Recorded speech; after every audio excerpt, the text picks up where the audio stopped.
And my message to people in Scotland is that independence is the best future because it gives us the opportunity to decide for ourselves the kind of country we want to be.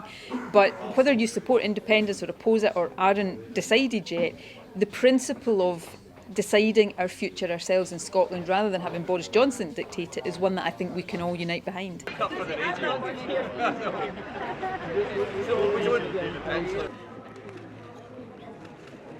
Fantastic.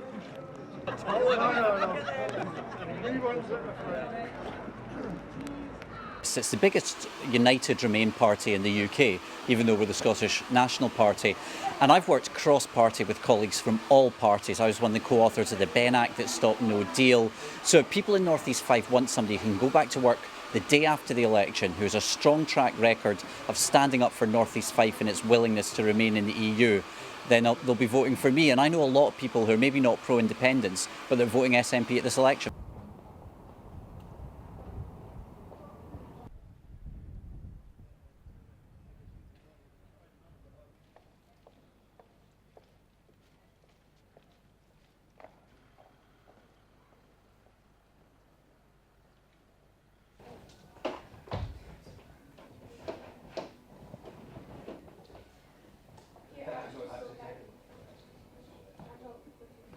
I was for independence the first time round. I'm for it the second time round. Whether that is going to be us remain in the single market and in the union, who knows? But either way, I would like to see independence for Scotland. So.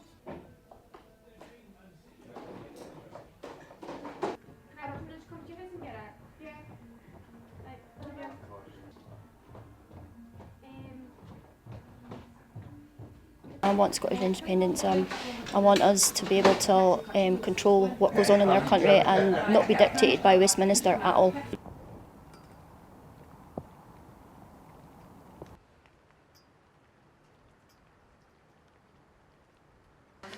They've all got to be free today because they're due to stick it back.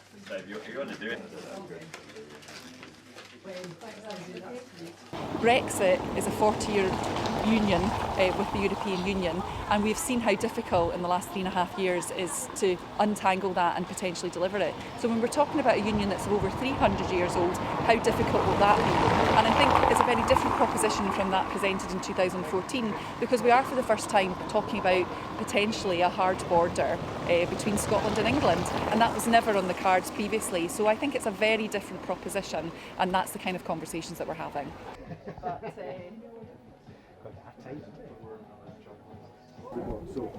is a good one. She believes she did.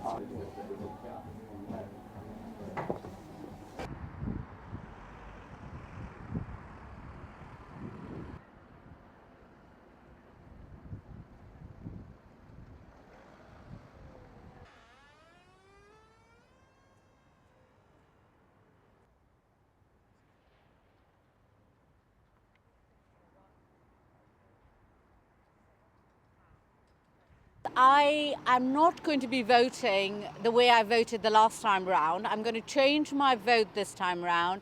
I'm going to be voting for a party that is not looking to get a mandate to get Scotland out of the United Kingdom. And I'm also totally against Brexit. So the party for me would be the Lib Dems.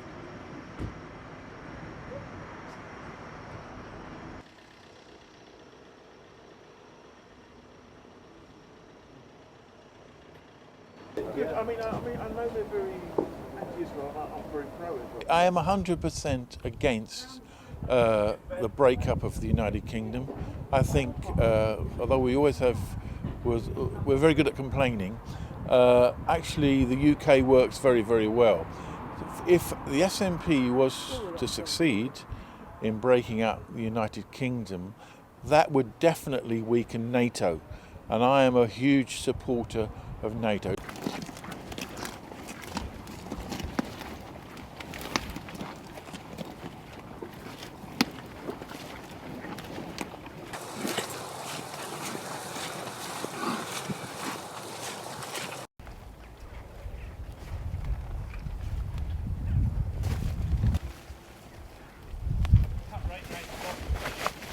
what I want to see is a good local MP who is standing up for rural issues.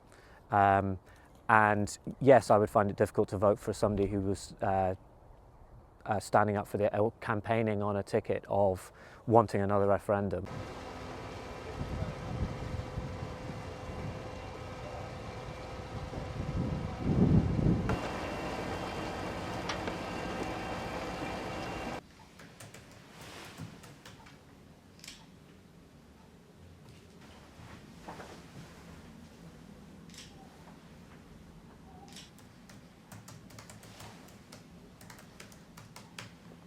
I think the honest truth is that North East Fife has to be regarded as one of the more unpredictable constituencies in Scotland, and there are plenty of unpredictable constituencies in Scotland. I mean, Scotland is full of marginal seats, and of course North East Fife is quintessentially the marginal seat because of the Liberal Democrats being very close.